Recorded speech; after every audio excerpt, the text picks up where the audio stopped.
نہیں سمجھتا. اچھا دوسرا یہ آدھا جملہ ہے، یہ میں نے تعلیق بالمحال پیش کی تھی، یہ قرآن میں بھی ہے. قل ان کان للرحمن ولد فانا اول العابدین. اے نبی تم فرماؤ بالفرض اگر اللہ کا کوئی بیٹا ہوتا تو سب سے پہلے میں اسے پوچھ رہا ہوتا. تو اس کا کیا مطلب ہے کہ قرآن یہ کہنا چاہتا ہے کہ اللہ کا بیٹا ہے؟ اسے کہا جاتا ہے تعلیق بالمحال. چونکہ وہ پاسبل نہیں لہذا یہ بھی پاسبل نہیں. میں نے یہ آیت کوٹ کر کے کہا تھا میں بھی آپ کے سامنے ایک تعلیق بالمحال رکھتا ہوں کہ اگر قادیانی مجھے مسلمان سمجھ لیں تو میں بھی انہیں مسلمان سمجھ لوں گا. جس طرح قرآن کہتا ہے کہ اگر اللہ کا کوئی بیٹا ہوتا تو رسول اللہ اس کی عبادت کرتے، تو اللہ کا تو بیٹا ہونا ہی نہیں ہے، لم یلد ولم یولد. اور پھر میں نے کہا تھا یہ میں انٹلیکچوئل جملہ بول رہا ہوں اس لیے کہ تاکہ آپ کو بتاؤں کہ قادیانی کس طرح بھاگتے ہیں اس جملے سے. وہ مظلوم بنے ہوئے ہیں حالانکہ ظالم ہیں. ہمیں کہتے ہیں ہم ان کی تکفیر کرتے ہیں، وہ ہم سب کی تکفیر کرتے ہیں. تو میں نے کہا تھا کہ اس جملے کی آپ انٹینسٹی کو سمجھیں کہ قادیانی جب مجھے مسلمان سمجھیں گے تو اس کا کیا مطلب ہے کہ غلام احمد قادیانی کو وہ پیغمبر نہیں مانیں گے، کیونکہ ایک پیغمبر کا انکار بھی سارے پیغمبروں کا انکار ہے. تو میں تو غلام احمد قادیانی کو دجال سمجھتا ہوں. تو اگر قادیانی مجھے کہیں کہ غلام احمد قادیانی کو دجال مانتے ہوئے بھی آپ ہمارے مسلمان بھائی ہیں، تو اس کا مطلب کیا ہے کہ غلام احمد قادیانی پیغمبر نہیں ہے. مجھے کوئی آگے کہے کہ میں رسول اللہ کو نہیں مانتا تو مجھے مسلمان مانو، میں کہوں گا نہیں. اور اس پہ میں نے کتنے قادیانیوں کو بھگایا ہے، ہمارے اسٹوڈنٹس نے بھگایا ہے. میرے پاس 8-10 سال پہلے آئے کچھ قادیانی، ان کے دھوکے میں نے سامنے جب رکھے، کہتے ہیں آپ کو کیا مسئلہ ہے؟ میں نے کہا آپ مجھے کافر ہیں. نہیں آپ مسلمان ہیں. میں نے کہا اپنے مربی سے لکھوا کے لاؤ.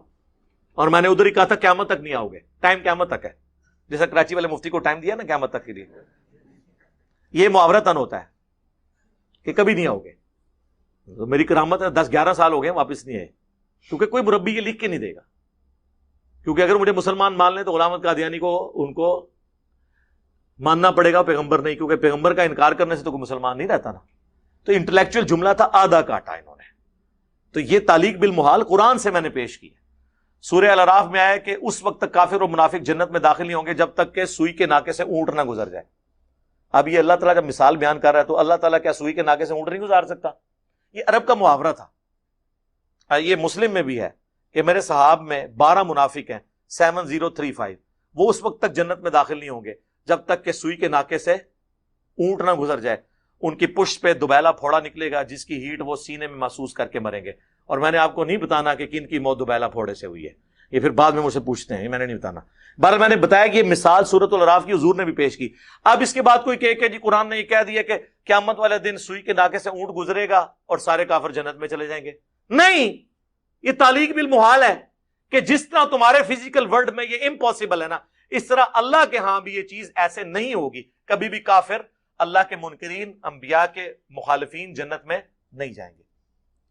لیکن سر یہ ساری علمی باتیں میں آپ کو بتاؤں، میں آپ کو علماء کی تخصص PhD لیول کی باتیں عام فہم کر کے سمجھا رہا ہوں. یہ علمی ڈسکشنز آ گئی ہیں مارکیٹ میں اور بالکل آسان فارم میں. ہمارے مخالفین کے لوگ کلپ دیکھتے ہیں کہتے ہیں یار یہ کہہ رہا ہے کیا، سمجھ نہیں آ رہی. اور میں ایک جملہ ہی بول دوں اس میں قیامت چھپی ہوتی ہے. چاہے میں پیار سے ہی کہہ دوں کہ مرنے سے پہلے اے مسلمان کر لے اس پہ غور، کتابوں کا خدا اور ہے، بابوں کا خدا اور. اچھا جی.